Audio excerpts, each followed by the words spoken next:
नमस्कार सभी को। आप सभी का आपके अपने इस YouTube चैनल पर हार्दिक स्वागत है।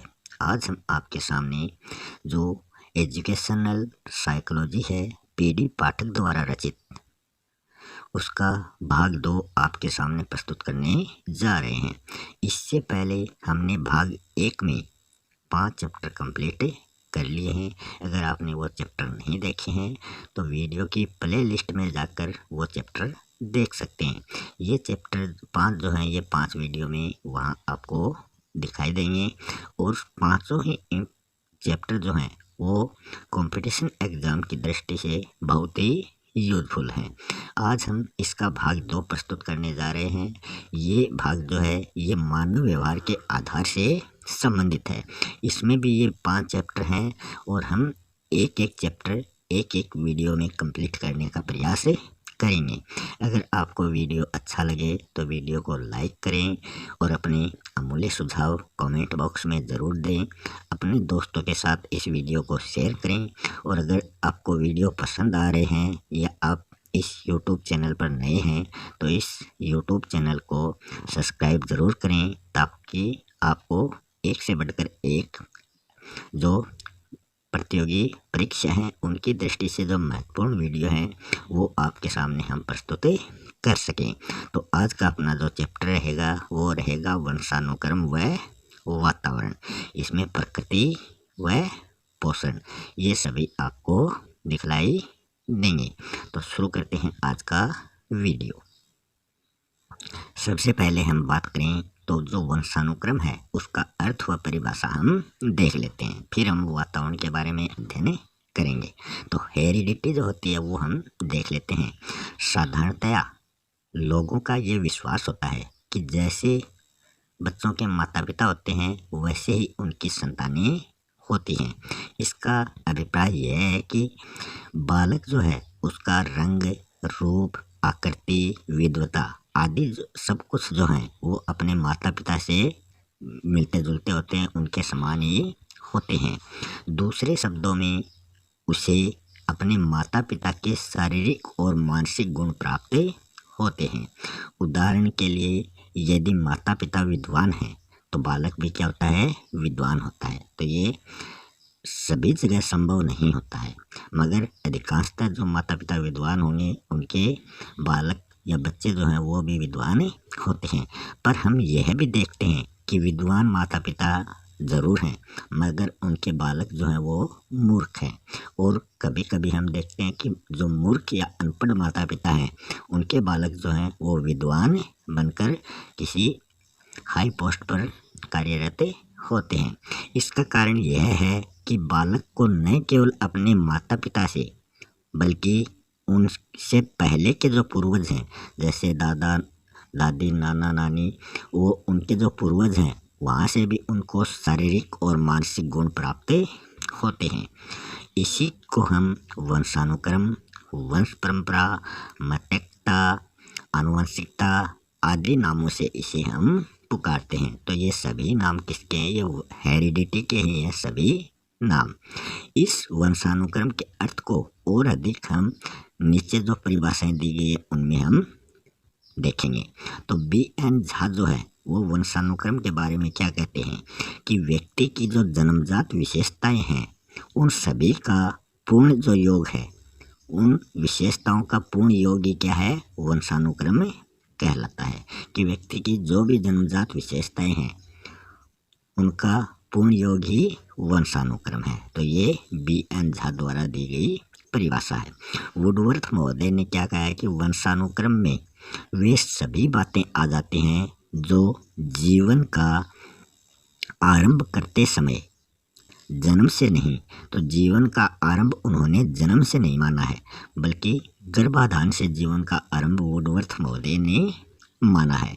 कि गर्भाधान के समय मतलब जन्म से लगभग 9 माह पूर्व कि जो बच्चा होता है वो जन्म से ही उसका वंशानुक्रम निर्धारित नहीं है बल्कि जन्म से 9 पहले जब वो गर्भ में होता है तो वहाँ से उसका वंशानुक्रम स्टार्ट हो जाता है। और ये किसने माना है? वुडवर्थ महोदय ने माना है। 9 महीने वो अपनी माता के गर्भ में रहता है, उसके बाद में उसका जन्म होता है। तो ये 9 माह पूर्व व्यक्ति में ये उपस्थित हो जाते हैं। क्या? वंशानुक्रम। अगली जो परिभाषा है वो है डगलस व हॉलैंड द्वारा दी गई परिभाषा। इसमें क्या कहा गया है कि एक व्यक्ति के वंशानुक्रम में वे सब शारीरिक बनावटें, शारीरिक विशेषताएं या क्रियाएं या फिर क्षमताएं शामिल रहती हैं जिनको वह अपने माता पिता, अन्य पूर्वज या प्रजाति से प्राप्त करता है। आगे हम वंशानुक्रम की प्रक्रिया देखने वाले हैं कि इसकी प्रोसेस क्या होती है। मानव शरीर जो है वो कोषों का योग होता है। तो मानव शरीर किसका योग होता है? कोषों का, जिनको सेल्स कहा जाता है। शरीर का आरंभ जो है वो केवल एक कोष से होता है। तो हम ये मान लेते हैं कि ये 2 कोष से मनुष्य के शरीर का आरंभ होता है, तो ये बिल्कुल गलत है। मनुष्य जो है उसके शरीर का आरंभ केवल एक कोष से ही होता है। मगर इसको कहते क्या हैं? संयुक्त कोष या जायगोट इसको कहते हैं। इसमें कोष एक ही है, मगर यहाँ संयुक्त क्या हो गया? संयुक्त तो 2 या 2 से अधिक होते हैं, मगर एक कोष को यहाँ संयुक्त कोष कहा गया है। यह कोष जो है ये 2, 4, 8, 16, 32 के गुणज में होता है और इसी क्रम में ये संख्या आगे बढ़ती जाती है। मतलब सभी को आप 2 से गुणा करोगे, 2 है, 2 को 2 से गुणा करोगे 4, 4 को 2 से गुणा करोगे 8। मतलब आगे वाली जो संख्या है वो बढ़ती डबल होती जाती है। तो 8 का डबल 16, 16 का डबल 32, 32 का डबल 64। तो इस प्रकार ये संख्या बढ़ती जाती है। संयुक्त कोष जो है ये 2 उत्पादक कोषों का योग होता है कि इसमें जो जर्म्स होते हैं वो 2 होते हैं। इसमें एक कोष पिता का होता है जिसको पितृकोष या स्पर्म कहते हैं, और दूसरा कोष जो होता है वो माता का होता है जिसको मातृकोष या ओवम कहा जाता है। तो इसमें 2 उत्पादक कोष होते हैं। उत्पादक कोष भी संयुक्त कोष के समान संख्या में इनकी बढ़त होती है। जैसे यहाँ 2, 4, 8 ऐसे बढ़ रहा है, तो ये उत्पादक कोष हैं, ये भी इसी क्रम में आगे बढ़ते जाते हैं। फिर आगे हम देखें, पुरुष और स्त्री के प्रत्येक कोष में 23 गुणसूत्र होते हैं कि 23 गुणसूत्र पुरुष में होते हैं और 23 गुणसूत्र एक महिला में पाए जाते हैं, क्रोमोसोम्स। इस प्रकार संयुक्त कोष में गुणसूत्रों की संख्या के 23 जोड़े होते हैं। 23 जोड़े क्यों कैसे हुए कि एक क्रोमोसोम पिता का और एक क्रोमोसोम माता का, तो दोनों मिलकर एक जोड़ा बनता है।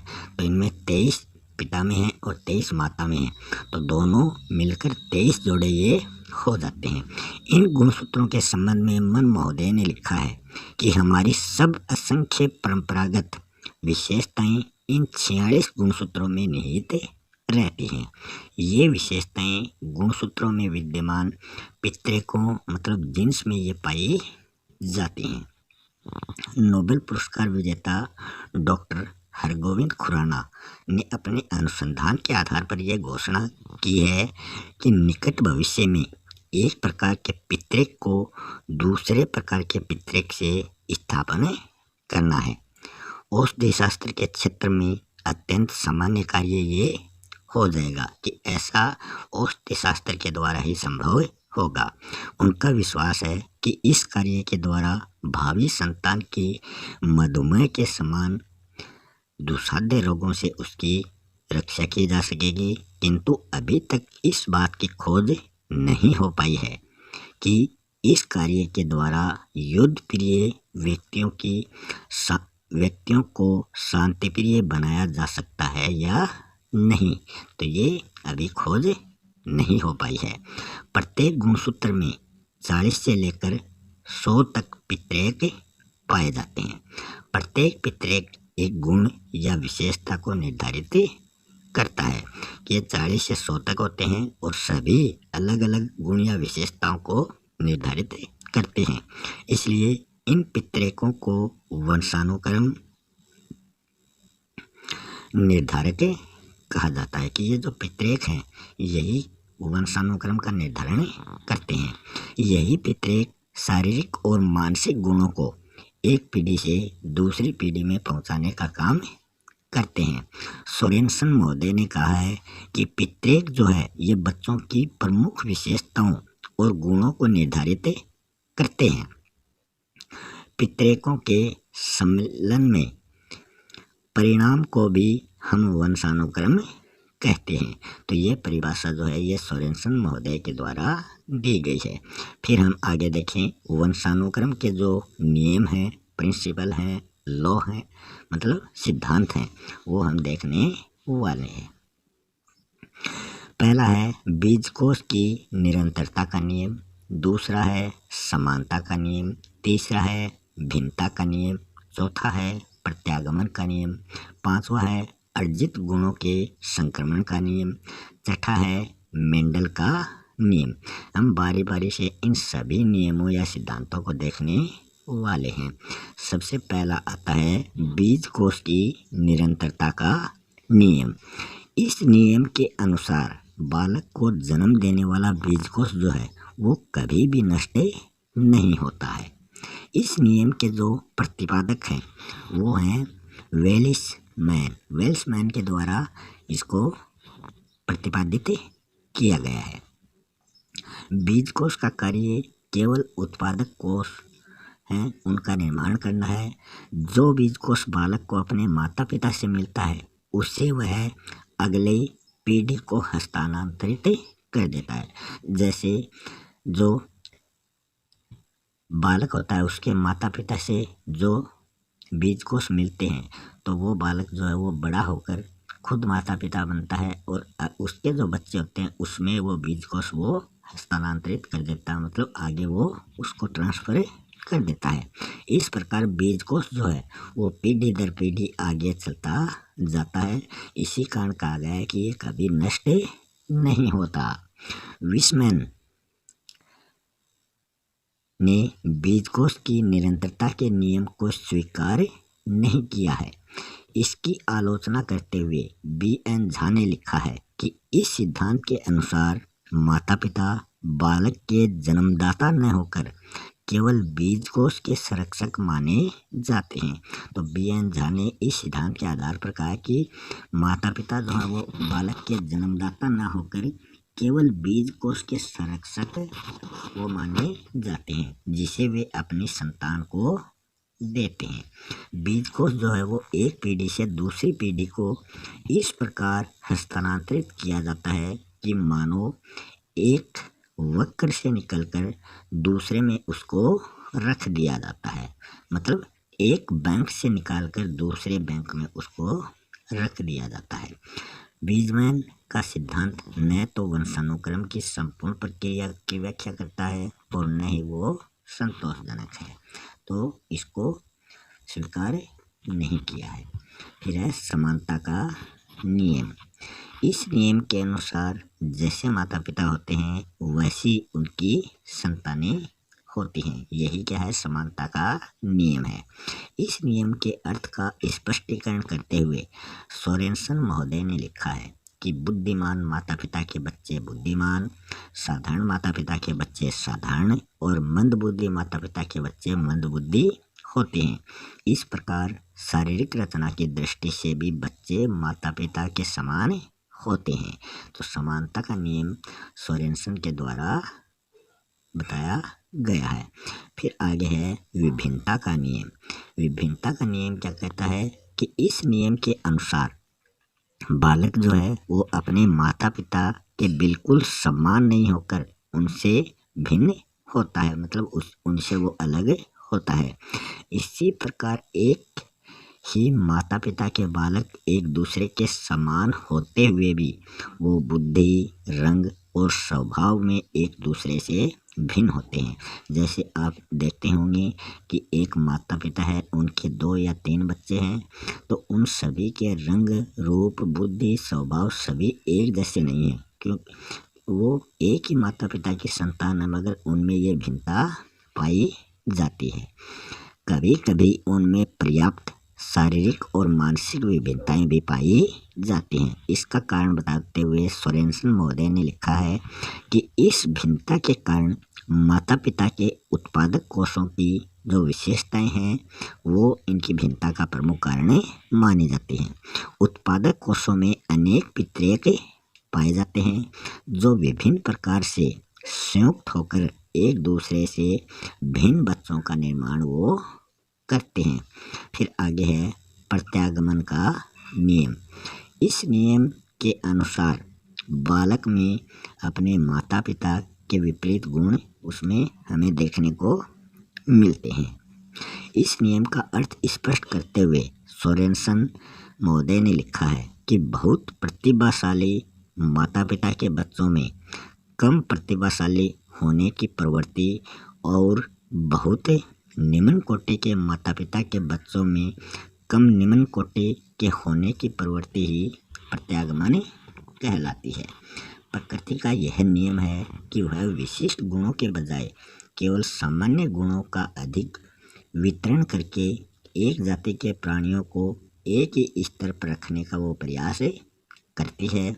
इस नियम के अनुसार बालक अपने माता पिता के विशिष्ट गुणों का त्याग करके केवल उनके जो सामान्य गुण हैं उन्हीं को वो ग्रहण करते हैं। यही कारण है कि महान व्यक्तियों के पुत्र जो हैं वो साधारणतः उनके समान महान नहीं बन पाते हैं।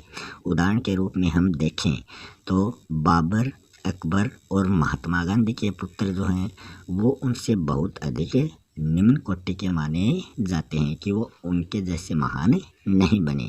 इनके दो मुख्य कारण माने जाते हैं। एक तो माता पिता के पितृकों में से एक कम और एक अधिक शक्तिशाली होता है, या तो वो माता का अधिक शक्तिशाली होगा या पिता का अधिक शक्तिशाली होगा, तो दोनों में से एक का शक्तिशाली होता है। इसके कारण भी वो समान नहीं है। माता पिता में उनके पूर्वजों में से किसी का पितृक अधिक शक्तिशाली होता है, तो यहाँ पूर्वजों की बात होती है और यहाँ खुद स्वयं माता पिता की बात हो रही है। इन दोनों की भिन्नता के कारण वो समान नहीं होते हैं।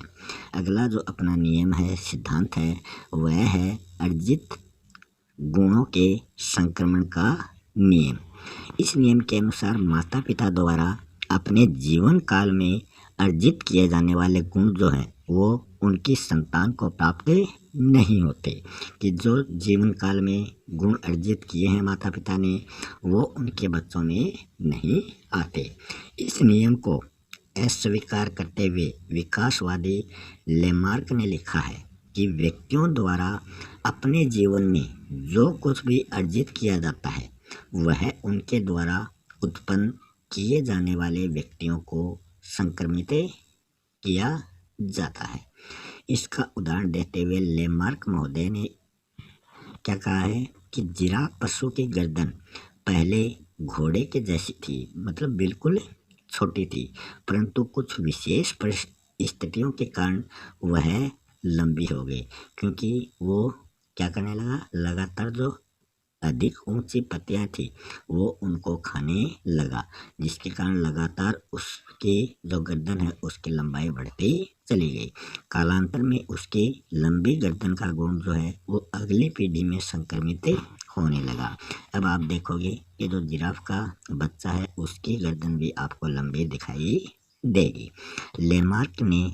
लेमार्क के इस कथा की पुष्टि मैकडॉल और पावलोव ने चूहों पर एवं हैरिसन ने पतंगों पर परीक्षण करके की है। आज के युग में विकासवाद का अर्जित गुणों के संक्रमण का सिद्धांत जो है वो स्वीकार नहीं किया जाता। इस संबंध में वुडवर्थ महोदय ने लिखा है कि वंशानुक्रम की प्रक्रिया के अपने आधुनिक ज्ञान से संपन्न होने पर यह बात प्राय असंभव जान पड़ती है कि अर्जित गुणों को संक्रमित किया जा सके। यदि आप कोई भाषा बोलना सीख लें तो क्या आप पितृकों द्वारा इस ज्ञान को अपने बच्चों को संक्रमित कर सकते हैं? इस प्रकार के किसी प्रमाण की पुष्टि नहीं देखी गई है। क्षय या सुजाक ऐसा रोग है जो बहुधा परिवारों में पाया जाता है। क्षय रोग जो संक्रमित नहीं होता है। बालक को यह रोग परिवार के पर्यावरण में छूत से मतलब छूने से ये होता है। फिर हम आगे देखें तो आगे जो छठा नियम है वो है मेंडल का नियम। मेंडल के नियम में बताया गया है कि इस नियम के अनुसार वर्ण संकर प्राणी या जो वस्तुएं हैं वो अपने मौलिक या सामान्य रूप की ओर अग्रसर होती हैं, मतलब उसकी ओर ही वो बढ़ते हैं। इस नियम को चेकोस्लोवेकिया के मेंडल नामक पादरी ने प्रतिपादित किया था। उसने अपने गिरजे के बगीचे में बड़ी और छोटी मटरें बराबर संख्या में मिलाकर बोई थी कि कुछ मटरों की जो हाइट है वो छोटी है और कुछ मटर जो है वो बड़े आकार के हैं। उगने वाले मटरों में सब वर्ण संकर जाति के पाए गए। मेंडल ने इन वर्ण संकर मटरों को फिर से बोया और इस प्रकार हम उसमें उगने वाले मटरों को कई बार बोते हैं कि उन्हीं से दाने निकालते हैं और उन्हीं दानों को बार बार हम बोते हैं। तो अंत में उसे ऐसी मटरें मिली जो वर्ण संकर होने के बजाय शुद्ध थी कि अंत में उनको जो मटरें मिली वो शुद्ध मिली। मटरों के समान मेंडल ने चूहों पर भी प्रयोग किया। उनके सफ़ेद और काले चूहों को उन्होंने एक साथ रखा। उनमें से जो चूहे उत्पन्न हुए वे काले थे। फिर उनसे इन वर्णसंकर काले चूहों को एक साथ रखा। उनसे उत्पन्न होने वाले चूहे काले और सफ़ेद दोनों रंगों के थे। तो ये दो प्रयोग उनके द्वारा किए गए थे। अपने प्रयोगों के आधार पर मेंडल ने यह सिद्ध किया है कि वर्ण संकर प्राणी या वस्तुएं अपने मौलिक या सामान्य रूप की ओर अग्रसर होते हैं, मतलब उसकी ओर वो बढ़ते हैं। यही सिद्धांत मेंडलवाद के नाम से फेमस हुआ। इसकी व्याख्या करते हुए B.N. झा ने लिखा है कि जब वर्ण संकर अपने स्वयं के पितृ या मातृ उत्पादक कोषों का निर्माण करते हैं तब वे प्रमुख गुणों से युक्त माता पिता के समान शुद्ध गुणों को वो जन्म देते हैं। आगे हम देखें मेंडल का मटरों पर प्रयोग। तो किस प्रकार किया? शुद्ध बड़ी मटर और शुद्ध छोटी मटर। फिर वर्ण संकर मटर इनसे निर्मित हुई। दोनों को मिलाकर बोया तो यह वर्ण संकर मटर उत्पन्न हुए। इनसे शुद्ध बड़ी मटर 25%, बड़ी संकर मटर 50% और शुद्ध छोटे मटर 25%। तो ये इनका अनुपात रहा। फिर इनको हमने बोया तो इसमें हम देखते हैं कि जो शुद्ध बड़ी मटर है वो 25%, वर्ण संकर मटर जो है ये 50% और शुद्ध छोटे मटर जो है ये 25%। तो ये क्या है, इनको बोने पर हम आगे इनकी श्रृंखला में देखते हैं। फिर अगर चूहों पर प्रयोग किया था, काला चूहा, सफ़ेद चूहा। फिर हम देखेंगे पहली पीढ़ी में काले चूहे, दूसरी पीढ़ी में हम देखते हैं 1 सफ़ेद चूहा, 3 काले चूहे। अगली पीढ़ी में देखें तो 5 काले और 3 सफ़ेद चूहे। तो ये बालक पर वंशानुक्रम का प्रभाव से संबंधित ये प्रयोग हैं। पाश्चात्य मनोवैज्ञानिकों ने वंशानुक्रम के संबंध में अनेक अध्ययन और परीक्षण किए हैं। उनके आधार पर उन्होंने सिद्ध किया है कि बालक के व्यक्तित्व के प्रत्येक पहलू पर वंशानुक्रम का प्रभाव पड़ता है। हम यहाँ कुछ मुख्य मनोवैज्ञानिकों के अनुसार इस प्रभाव का वर्णन देखने वाले हैं। पहला है मूल शक्तियों का प्रभाव। थॉर्नडाइक महोदय का मत है कि बालक की मूल शक्तियों का प्रधान कारण उनका वंशानुक्रम माना जाता है। दूसरा है शारीरिक लक्षणों का प्रभाव। तो कार्ल पर्सन महोदय का मत है कि यदि माता पिता की लंबाई कम या अधिक हो तो उनके बच्चों की भी लंबाई कम या अधिक होती है। तो ये शारीरिक लक्षणों का प्रभाव है। फिर है प्रजाति की श्रेष्ठता का प्रभाव। तो क्लिंगबर्ग का मत है कि बुद्धि की श्रेष्ठता का कारण जो है वो प्रजाति मानी जाती है। यही कारण है कि अमेरिका की श्वेत प्रजाति जो है वो निग्रो प्रजाति से श्रेष्ठ मानी गई है। फिर है व्यावसायिक योग्यता का प्रभाव। कैटल का मत है कि व्यावसायिक योग्यता का मुख्य कारण जो है वो वंशानुक्रम कैटल ने माना है। वह इस निष्कर्ष पर अमेरिका के 885 वैज्ञानिकों के परिवारों का अध्ययन करने के परिणाम स्वरूप यहाँ तक पहुँचा है। उसने बताया कि इन परिवारों में से 2/5 व्यवसायी वर्ग के, 1/2 उत्पादक वर्ग के और केवल 1/1 जो है वो कृषि वर्ग से संबंधित था। अगला जो है वह है सामाजिक स्थिति पर प्रभाव। विंसिक महोदय का मत है कि गुणवान और प्रतिष्ठित माता पिता के संतान प्रतिष्ठा प्राप्त करते हैं। वह इस निष्कर्ष पर रिचर्ड एडवर्ड के परिवार का अध्ययन करने के बाद यहाँ तक पहुँचे। रिचर्ड स्वयं गुणवान और प्रतिष्ठित मनुष्य था एवं उसने एलिजाबेथ नामक जिस स्त्री से शादी की वह भी उसी के समान थी। इन दोनों के वंशजों ने विधानसभा के सदस्यों, महाविद्यालयों के अध्यक्षों आदि के प्रतिष्ठित पद प्राप्त किए थे। उनका एक वंशज अमेरिका का उपराष्ट्रपति बनता है। फिर है चरित्र पर प्रभाव। डगडेल का मत है कि चरित्रहीन माता पिता के समान संतान जो है वो चरित्रहीन होती हैं। उसने यह बात सन 1877 ईस्वी को जैक्स के वंशजों का अध्ययन करके सिद्ध की। 1720 में न्यूयॉर्क में जन्म लेने वाले ज्यूक्स जो हैं वो एक चरित्रहीन मनुष्य था और उसकी पत्नी भी उसी के समान चरित्रहीन मानी जाती थी। इन दोनों के वंशजों के संबंध में नन ने लिखा है कि 5 पीढ़ियों में लगभग 1000 व्यक्तियों में से 300 बाल्यावस्था में ही मर गए थे।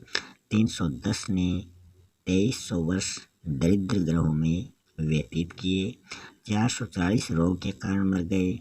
130 जिनमें 7 हत्या करने वाले थे, दंड प्राप्त अपराधी थे और केवल 20 ने कोई व्यवसाय करना सीखा था। फिर है महानता का प्रभाव। गेल्टन का मत है कि व्यक्ति की महानता का कारण उसका वंशानुक्रम है। यह वंशानुक्रम का ही परिणाम है कि व्यक्तियों के शारीरिक और मानसिक लक्षणों में भिन्नता हमें देखने को मिलती है।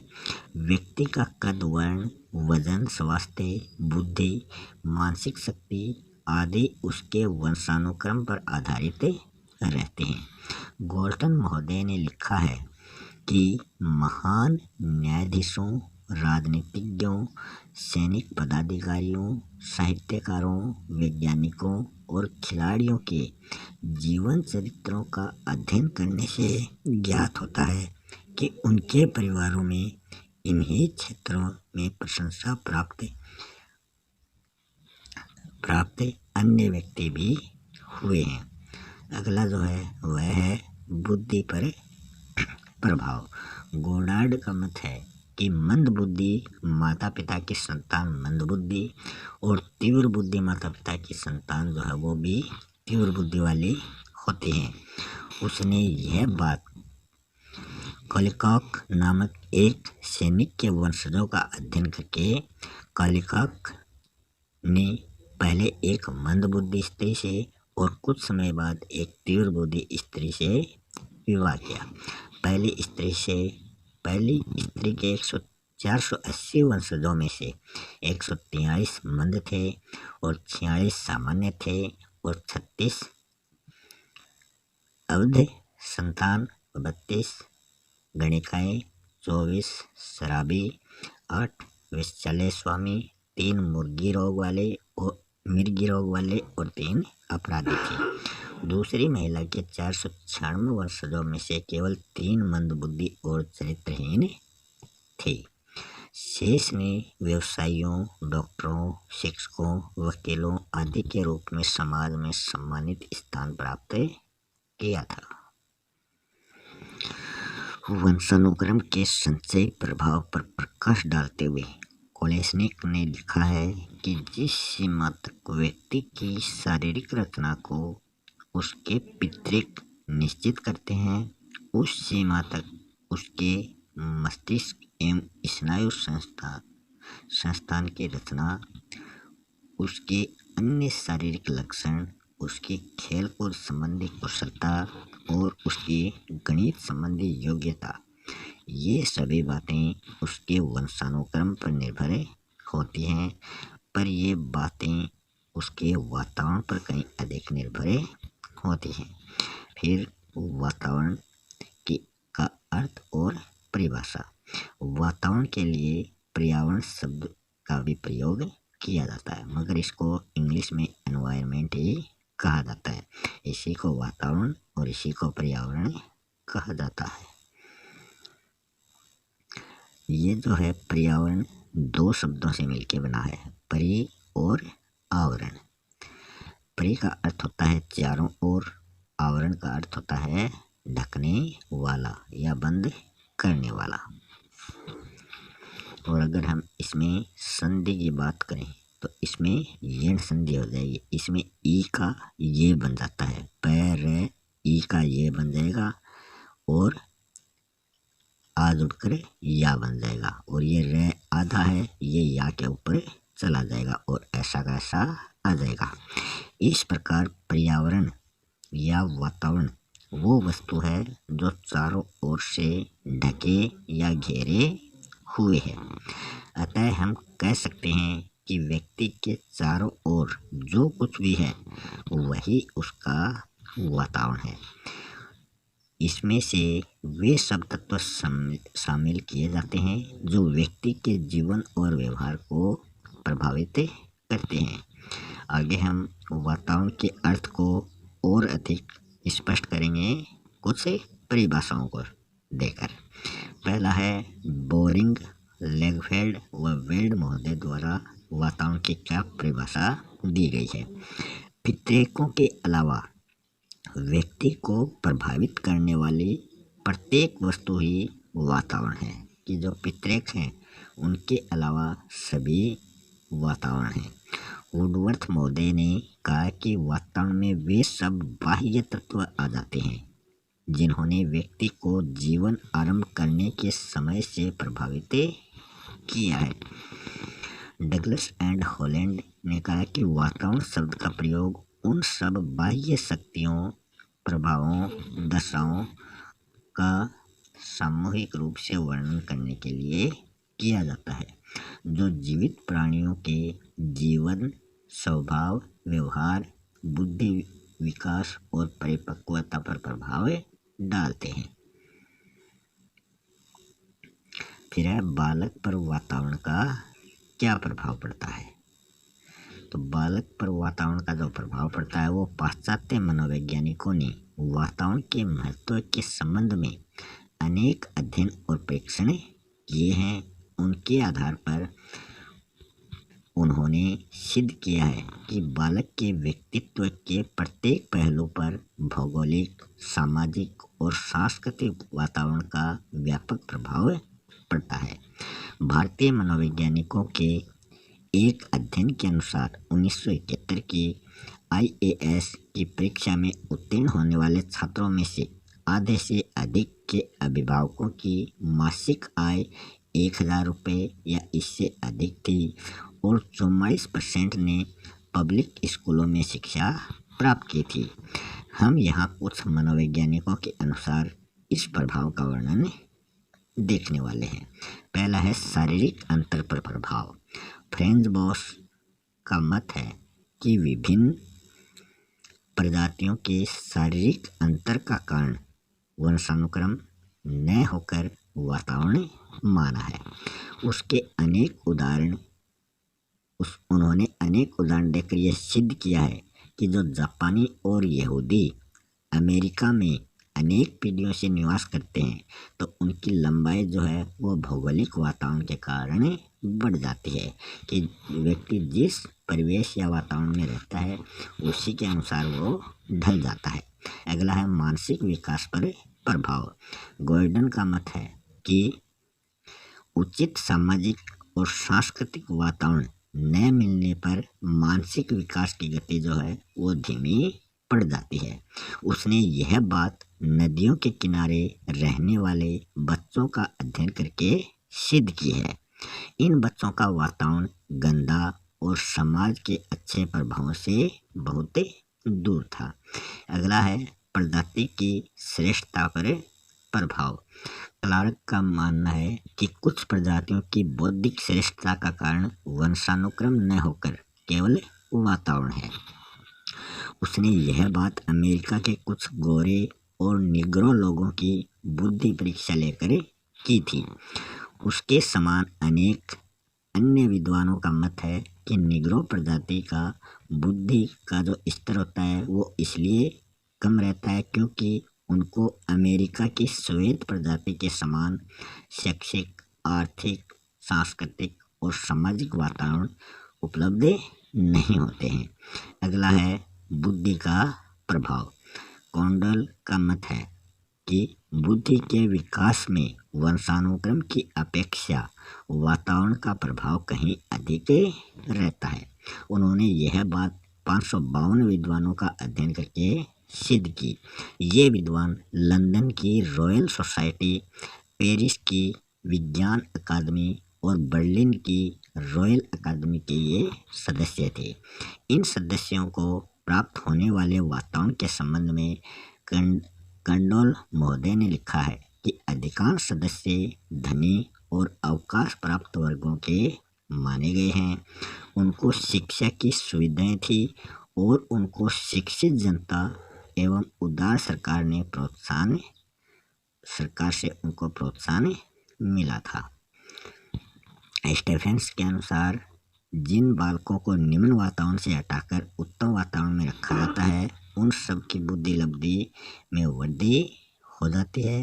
वातावरण परिवर्तन के समय बालक की आय जितनी कम होगी उससे प्राय उतना ही अधिक विशेष परिवर्तन हमें देखने को मिलता है।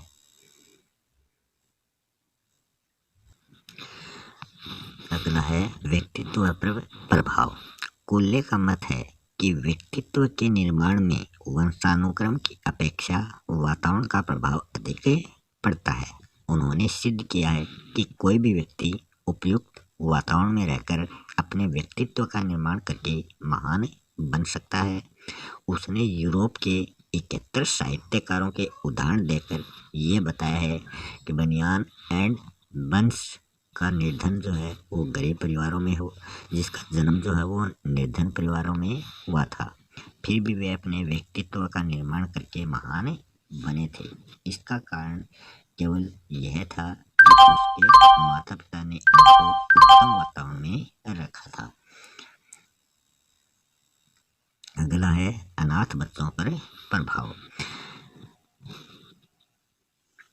समाज कल्याण केंद्रों में अनाथ और प्रावलंबी बच्चे आते हैं। प्रावलंबी मतलब जो दूसरे पर आश्रित होते हैं। वे साधारणतः निम्न परिवारों से होते हैं और पर केंद्रों में उनका अच्छी विधि से पालन किया जाता है। उनको अच्छे वातावरण में रखा जाता है और उनके साथ अच्छा व्यवहार किया जाता है। इस प्रकार के वातावरण में पाले जाने वाले बच्चों के संबंध में वुडवर्थ महोदय ने लिखा है कि वे समग्र रूप में अपने माता पिता से अच्छे ही सिद्ध होते हैं। अगला है जुड़वा बच्चों पर प्रभाव।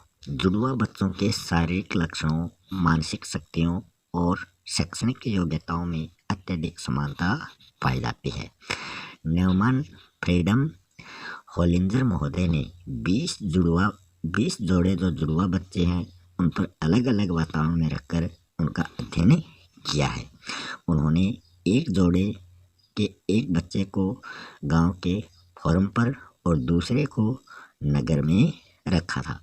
बड़े होने पर दोनों बच्चों में पर्याप्त अंतर पाया गया है।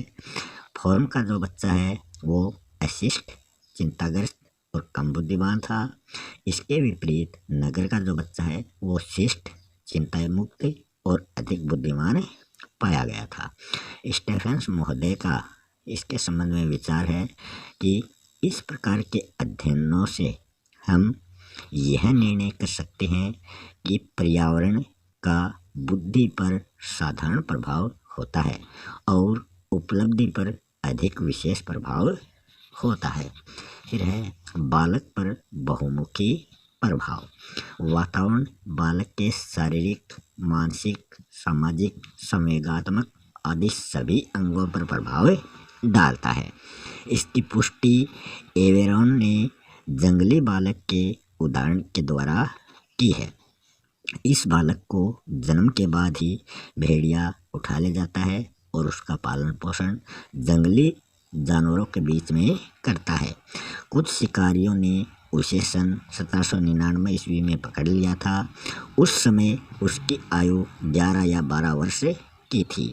आपने वो जो कार्टून आते हैं मोगली वाला, उसमें भी देखा होगा, जो मोगली है वो जंगली जानवरों के बीच ही बड़ा होता है। उसकी आकृति जो है वो पशुओं की सी हो जाती है और वह उनके समान हाथों पैरों से चलता है और कच्चा मांस खाता था। उसमें मनुष्य के समान बोलने और विचार करने की शक्ति नहीं थी। उसको मनुष्य के समान सभ्य और शिक्षित बनाने के सब प्रयास विफल हो गए थे। वातावरण के संचयी प्रभाव का उल्लेख करते हुए स्टेफेंस ने लिखा है कि एक बच्चा जितने अधिक समय उत्तम पर्यावरण में रहता है वह उतना ही अधिक इस पर्यावरण की ओर प्रवृत्त होता है। यदि एक बच्चा चतुर माता पिता के साथ अधिक समय तक रहता है तो वह उतना ही अधिक चतुर हो जाता है। इसी प्रकार जितने अधिक समय तक वह हानिकारक पर्यावरण में रहता है प्राय उतना ही वह राष्ट्रीय मान से नीचे गिर जाता है। पहली दृष्टि में इसमें पर्यावरण के प्रभाव का निस्संदेह प्रमाण प्राप्त होता है, परंतु हमें इस बात को भी स्मरण रखना चाहिए कि पिता के साथ बच्चे की समानता लंबाई में और दाढ़ी के रंग में भी आयु के साथ बढ़ती जाएगी। अर्थात उक्त समानता की वृद्धि का कुछ अंश आनुवंशिकता की परिपक्वता के कारण हो सकता है। फिर आगे है वंशानुक्रम व वातावरण का क्या संबंध है। इनका जो रिलेशन है वो हमें देखना है। विकास की किसी अवस्था में बालक या व्यक्ति की शारीरिक, मानसिक और संवेगात्मक विशेषताओं की व्याख्या करने के लिए साधारण वंशानुक्रम और वातावरण शब्दों का प्रयोग किया जाता है।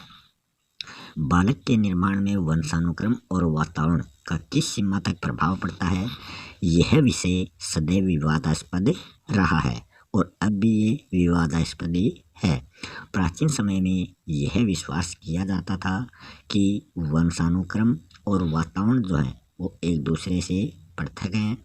बालक या व्यक्ति के व्यक्तित्व और कार्य क्षमता को विभिन्न प्रकार से वो प्रभावित करते थे।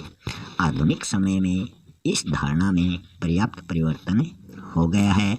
अब हमारे इस विश्वास में निरंतर वृद्धि होती चली जा रही है कि व्यक्ति जो है वो बालक, किशोर या प्रौढ़ के रूप में जो कुछ सोचता या करता है या फिर अनुभव करता है वह वंशानुक्रम के कारकों और वातावरण के प्रभावों के पारस्परिक संबंधों का परिणाम माना जाता है। हमारे विश्वास में निरंतर वृद्धि के कारण है वंशानुक्रम और वातावरण संबंधी परीक्षण। इन परीक्षणों ने सिद्ध कर दिया है कि समान वंशानुक्रम और समान वातावरण होने पर भी बच्चों में हमें विभिन्नता देखने को मिलती है। अतः बालक के विकास पर न केवल वंशानुक्रम का वरन वातावरण का भी प्रभाव पड़ता है। इसकी पुष्टि करते हुए क्रो एंड क्रो ने लिखा है कि व्यक्ति का निर्माण न केवल वंशानुक्रम से और न केवल वातावरण से होता है, वास्तव में वह जैविक दाय और सामाजिक विरासत के एकीकरण की उपज माना जाता है कि इसमें उन दोनों का ही संबंध पाया जाता है, वंशानुक्रम और वातावरण का। अब हम देखेंगे वंशानुक्रम व वातावरण का सापेक्षिक महत्व है कि इन दोनों की क्या इम्पोर्टेंस है।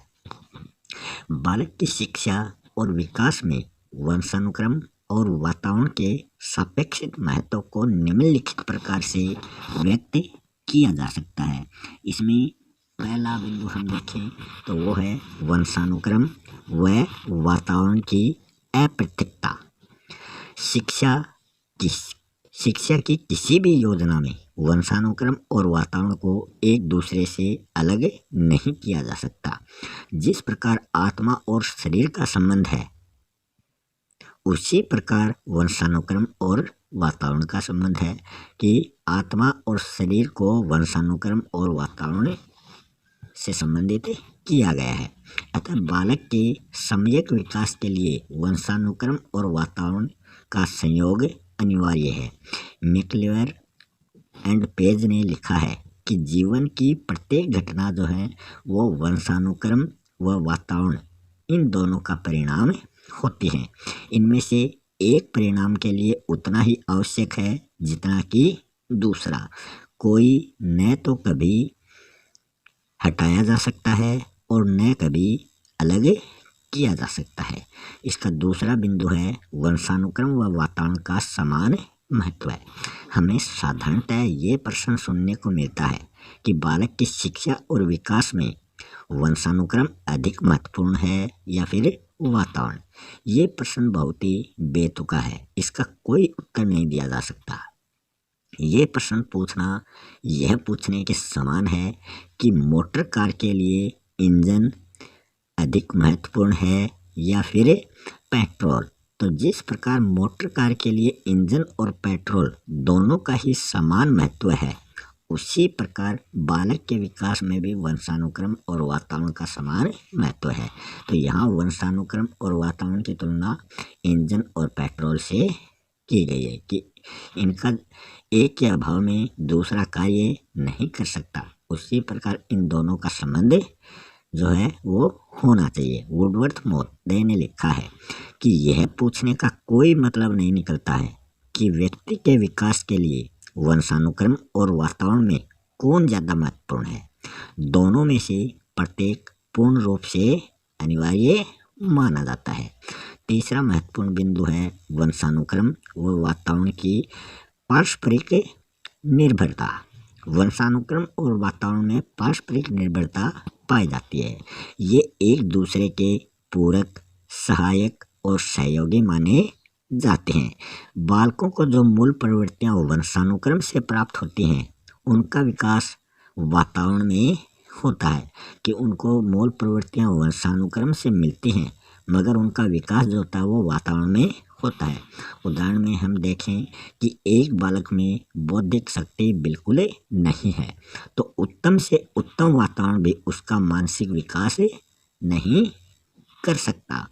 इसी प्रकार बौद्धिक शक्ति वाला बालक प्रतिकूल वातावरण में अपना मानसिक विकास नहीं कर सकता। वस्तुतः बालक के संपूर्ण व्यवहार की सृष्टि वंशानुक्रम और वातावरण की अंतरक्रिया द्वारा होती है। मॉर्स एंड विंगो महोदय का मत है कि मानव व्यवहार की प्रत्येक विशेषता जो है वो वंशानुक्रम और वातावरण की अंतःक्रिया का फल होती है। तो ये जो है ये डेफिनेशन बहुत ही महत्वपूर्ण है। अगला जो बिंदु है वो है वंशानुक्रम व वातावरण के प्रभाव में अंतर करना असंभव।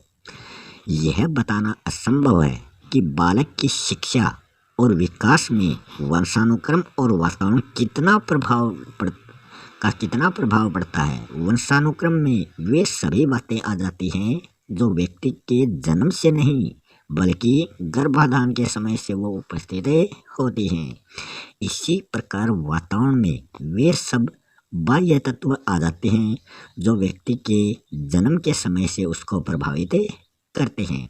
वुडवर्थ महोदय ने लिखा है कि व्यक्ति के जीवन और विकास पर प्रभाव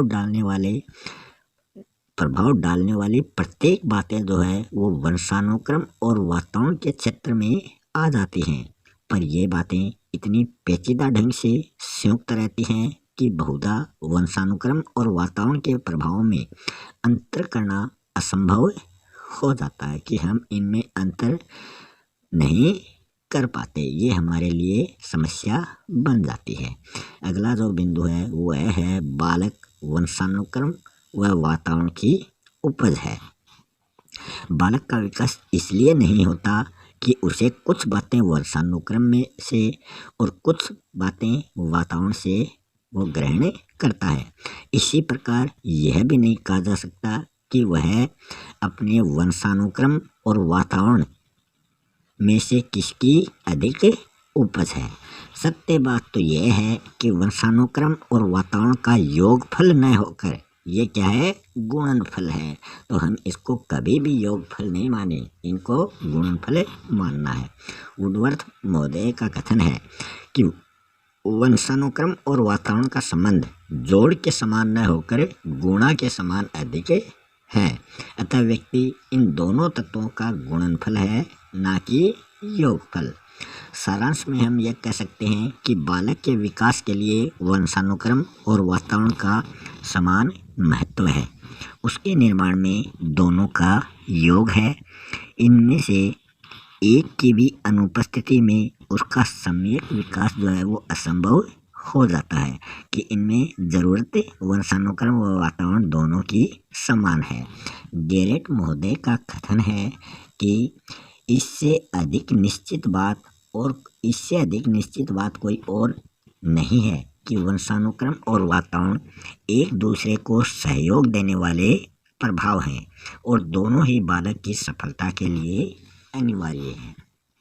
फिर हम आगे देखें कि शिक्षक के लिए वंशानुक्रम व वातावरण का क्या महत्व है। शिक्षक के लिए वंशानुक्रम और वातावरण का क्या महत्व है और वह उनके ज्ञान से अपना और अपने छात्रों का किस प्रकार हित या भलाई कर सकता है। इस प्रकार हम अलग अलग शीर्षकों के अंतर्गत इसका विचार करते हैं। सबसे पहले हम बात करें वंशानुक्रम का महत्व, कि एक शिक्षक के लिए वंशानुक्रम का क्या महत्व होता है। पहला बिंदु है वंशानुक्रम के कारण बालकों में शारीरिक विभिन्नता देखने को मिलती है। शिक्षक इस ज्ञान से संपन्न होकर उनके शारीरिक विकास में योग दे सकता है। दूसरा जो बिंदु है वह है वंशानुक्रम के कारण बालकों की जन्मजात क्षमताओं में अंतर होता है। शिक्षक इस बात को ध्यान में रखकर कम प्रगति वाले बालकों को अधिक प्रगति करने में योग दे सकता है। अगला बिंदु है वंशानुक्रम के कारण बालकों और बालिकाओं में लिंगीय भेद हमें देखने को मिलता है, जिसके कारण विभिन्न विषयों में उनकी योग्यता कम या अधिक हो जाती है। शिक्षक इस ज्ञान से युक्त होकर उनके लिए उपयुक्त विधियों के अध्ययन की व्यवस्था करा सकता है। चौथा बिंदु है वंशानुक्रम के कारण बालकों में अनेक प्रकार की भिन्नताएं होती हैं, जो उनके विकास के साथ साथ अधिक ही स्पष्ट होती जाती हैं। शिक्षक बालकों की इन विभिन्नताओं का अध्ययन करके इनके अनुरूप शिक्षा का आयोजन कर सकता है। अगला पांचवा जो बिंदु है वह है वंशानुक्रम के कारण बालकों की सीखने की योजना में अंतर होता है। शिक्षक इस ज्ञान से अवगत होकर देर में सीखने वाले बालकों के प्रति सहनशील और जल्दी सीखने वाले बालकों को अधिक कार्य दे सकता है। बालकों को वंशानुक्रम से कुछ प्रवृत्तियां प्राप्त होती हैं जो वांछनीय और अवांछनीय दोनों प्रकार की होती हैं। शिक्षक इन प्रवृत्तियों का अध्ययन करके वांछनीय प्रवृत्तियों का विकास और अवांछनीय प्रवृत्तियों का वो दमन या मार्गांतरीकरण कर सकता है। वुडवर्थ के अनुसार देहाती बालकों की अपेक्षा शहरी बालकों के मानसिक स्तर की श्रेष्ठता आंशिक रूप से वंशानुक्रम के कारण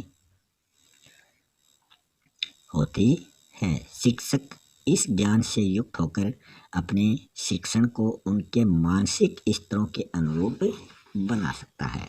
8वां बिंदु है वंशानुक्रम का एक नियम यह बताता है कि योग्य माता पिता के बच्चे अयोग्य और अयोग्य माता पिता के बच्चे योग्य हो सकते हैं।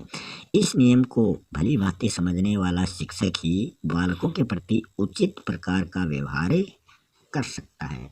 फिर शिक्षक का जो दूसरी इम्पोर्टेंस है वो है वातावरण का महत्व। एक शिक्षक को वातावरण का भी महत्व अधिक होना चाहिए।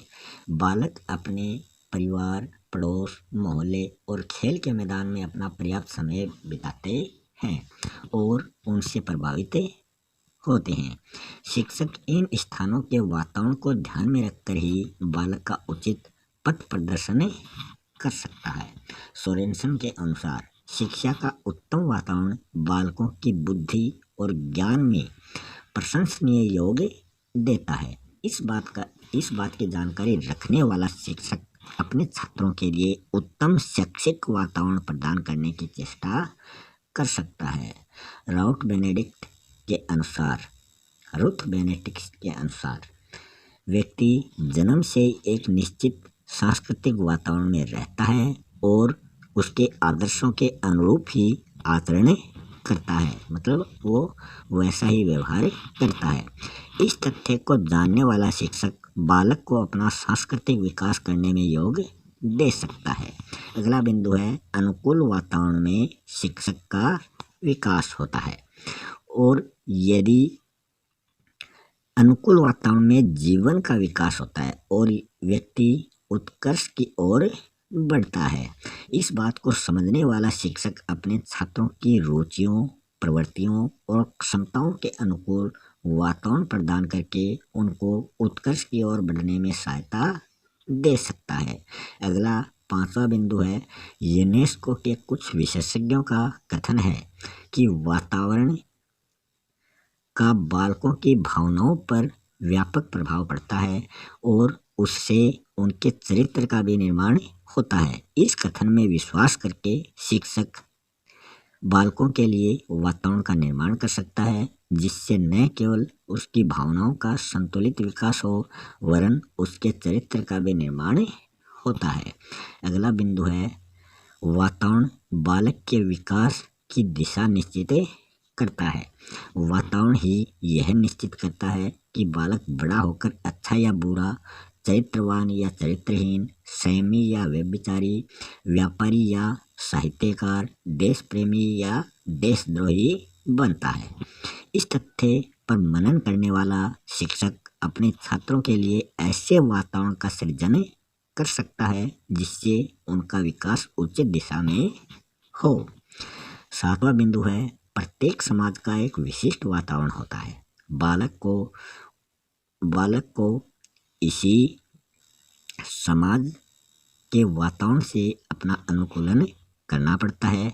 इस बात से भली भांति परिचित होने वाला शिक्षक विद्यालय को लघु समाज का रूप प्रदान करके बालकों को अपने वृहत समाज के वातावरण से अनुकूलन करने की शिक्षा दे सकता है। 8वां बिंदु है वातावरण के महत्व को समझने वाला शिक्षक विद्यालय में बालकों के लिए ऐसा वातावरण उपस्थित कर सकता है जिससे उनमें विचारों की उचित अभिव्यक्ति, शिष्ट सामाजिक व्यवहार, कर्तव्यों और अधिकारों का ज्ञान, स्वाभाविक प्रवृत्तियों पर नियंत्रण आदि गुणों का अधिकतम विकास होता है। उपयुक्त विवेचन से स्पष्ट हो जाता है कि शिक्षक के लिए वंशानुक्रम और वातावरण दोनों का ज्ञान बहुत ही महत्वपूर्ण है। इस प्रकार के ज्ञान को संपन्न होकर ही इस प्रकार के ज्ञान से संपन्न होकर ही वह शिक्षक अपने छात्रों का वांछित और संतुलित विकास कर सकता है। इसलिए सोरेनसन का मत है कि शिक्षक के लिए मानव विकास पर वंशानुक्रम और वातावरण के सापेक्ष प्रभाव और पारस्परिक संबंध का ज्ञान विशेष महत्व रखता है। फिर इस टॉपिक से संबंधित अपना जो आज का वीडियो है, इससे संबंधित नीचे कुछ क्वेश्चन आंसर दिए गए हैं, आप रफ नोट बुक में उनको करने का प्रयास करें। अगर आपको कोई भी समस्या आती है तो एक बार फिर से इस वीडियो को देखें और फिर से इन क्वेश्चनों के आंसर लिखने का प्रयास करें। धीरे धीरे आपकी मेहनत रंग लाएगी और आपको ये चैप्टर बिल्कुल आसानी से याद हो जाएगा। तो मिलते हैं नेक्स्ट वीडियो में एक नए टॉपिक के साथ। तब तक के लिए जय हिंद।